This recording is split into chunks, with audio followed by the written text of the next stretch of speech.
Alabama lawmakers are on the verge now of approving legislation that would protect in vitro fertilization services statewide. The bills shield providers from prosecution for the damage or death of an embryo during IVF services. Alabama's 3 major IVF providers paused procedures earlier this month when the state's Supreme Court ruled frozen embryos can be considered children under state law. CBS News correspondent Janet Shamlian has been following this story for us. She joins us now from Montgomery, Alabama. Janet, what can you tell us about these bills and how specifically they will protect IVF in Alabama, considering so many people have so much on the line right now? Absolutely, Errol. A lot of women are right in the process. They want to get this legislation fast-tracked so they can continue to try to grow their family or start their family. But specifically, this legislation will shield doctors and providers, meaning the clinics, from civil and criminal prosecution. Sometimes in the IVF process, an embryo is not viable, it will not result in a successful pregnancy, and those embryos are destroyed. Under the 3-week ago Alabama Supreme Court ruling, doctors and providers could be sued. This legislation being considered and will likely be passed and signed here today by the governor will protect them from prosecution if those embryos are destroyed. Now, critics say that it could work against them. What if there actually is criminal liability, and it would also protect the doctors and providers? So there's feelings on both sides of this, even as the legislation is about to be signed.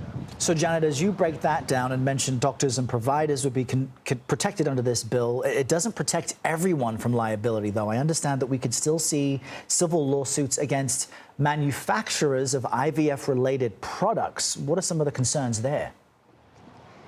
So doctors wanted protection for the manufacturers of the things like the nutrients that are used to grow the embryo. And they said that without those protections, that they might not be able to get what they need to provide IVF services. So what this legislation does, it protects the providers or the manufacturers, if you will, from criminal prosecution, and it caps damages, but it does not protect them from civil suits. They're still subject to those.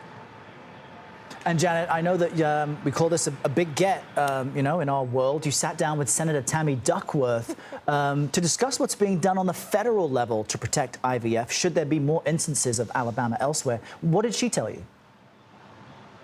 She's very concerned. To those who say Alabama is a one-off, she says that is not the case. She's been working on federal legislation for the past 4 years, not so successfully, has yet to get it passed. But she believes that this legislation here in Alabama doesn't go far enough. Here's what she had to say. The problem is never addresses the issue if a fertilized egg is a human being and has more rights than the woman who has to carry that fertilized egg in the uterus. You have all sorts of issues that come up. And so, no, the Alabama law does not go far enough. And yet that Alabama law will likely be signed into law today, or the legislation actually. The Senate will take it up at 3 o'clock Central, the House at 4 o'clock Central, and the governor is expected to sign it perhaps this evening. Such an important topic, Janet. So many people just trying to expand their families and have kids. So we appreciate the update there from Alabama.